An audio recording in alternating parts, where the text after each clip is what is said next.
या आपल्या लाडक्याला, आपल्या बाबड्याला, आपल्या छकुलीला कोणतंही खेळणं घ्या, फक्त 80 रुपये, फक्त आणि फक्त 80 रुपयामध्ये. या आवाजाकडे लक्ष द्या. सो फ्रेंड्स, आपण आत्ता जस्ट येडेश्वरला पोचलेलो आहोत, म्हणजे उस्मानाबादला पोचलेलो आहोत आपण.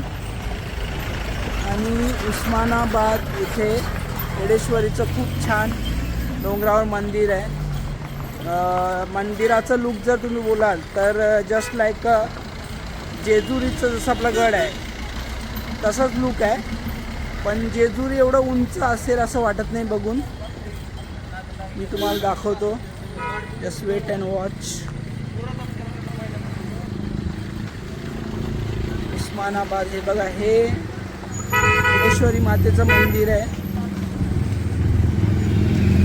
आणि छत्रपती शिवाजी महाराजांच्या इतिहासामध्ये देखील या मंदिराचा तुम्हाला किस्सा आहे, म्हणजे या मंदिराचा देखील उल्लेख आहे. सो गाईज, खूप छान आहे. आजूबाजूचा एरिया खूप छान आहे, मस्त थंड गार हवा आहे. आणि आपण आता गड चढायला स्टार्ट करणार आहोत. तुम्ही माझ्याबरोबर हा ब्लॉग शेवटपर्यंत बघत राहा. आणि आपण अंधारामध्ये आलो आहे, म्हणजे थोडं रात्री आलो आहे. सो काही हरकत नाही, पण मस्तच लोकेशन आहे.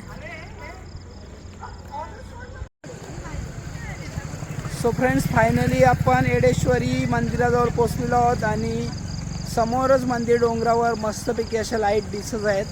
आणि आपल्याला वरपर्यंत जायचं आहे. हे बघा,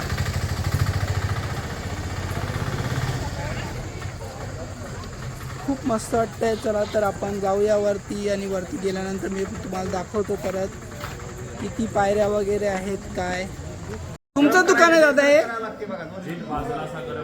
तुमचं दुकान आहे? छान आहे तुमचं दुकान. चाय पण छान आहे का? अच्छा, त्यांचं नाव सांगा. 50 वर्ष तुम्ही सांगा, मग तुम्ही सांगा तुमचं नाव सांगा. हो दादा, तुमचं नाव सांगा. अशोक शिंदे. अशोक शिंदे. अशोक शिंदे चाय बनवतात.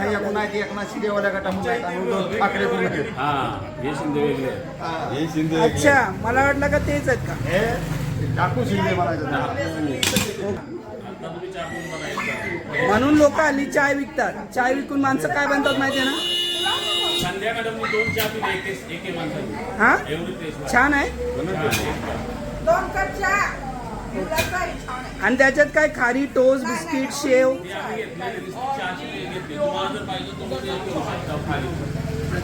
आणि हे तुमचे पार्टनर आहेत का? अच्छा, छान छान. नाही नाही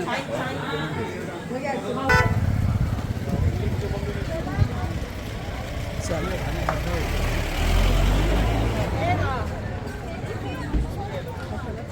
चहा प्यायला.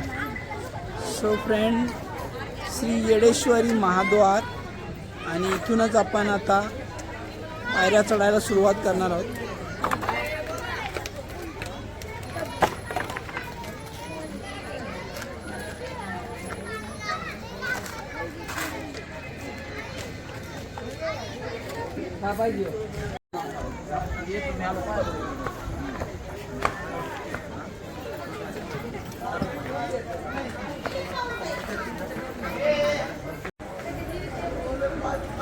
सो फ्रेंड्स, या गडाला एकूण 204 पायऱ्या आहेत.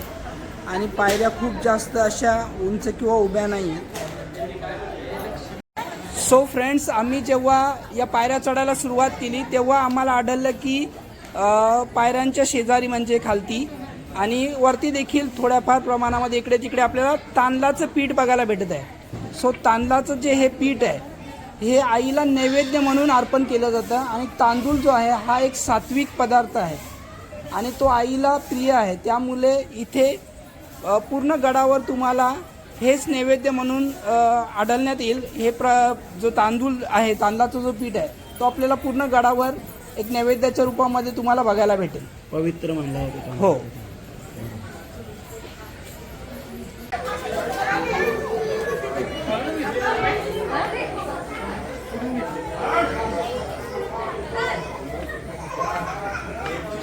गॅस.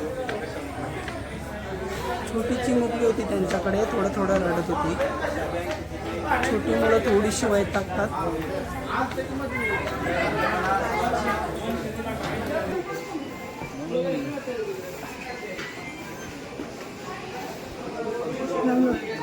काय सर.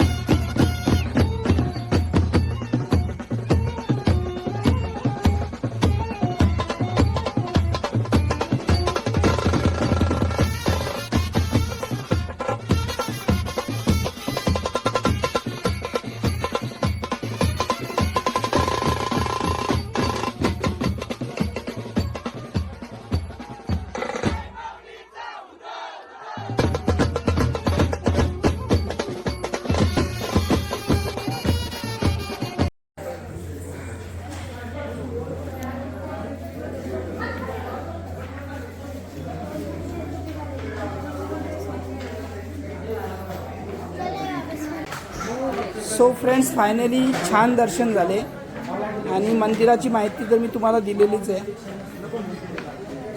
सो हा ब्लॉग तुम्हाला कसा वाटला तुम्ही गाईज कमेंटमध्ये नक्कीच सांगा. आणि याच्या पुढचा आपला जो ब्लॉग आहे तो ब्लॉग असणार आहे अक्कलकोटचा. म्हणून सर्व ब्लॉग शेवटपर्यंत बघत राहा आणि चॅनलवर नवीन असाल तर प्लीज लाईक, सबस्क्राईब आणि शेअर करायला विसरू नका.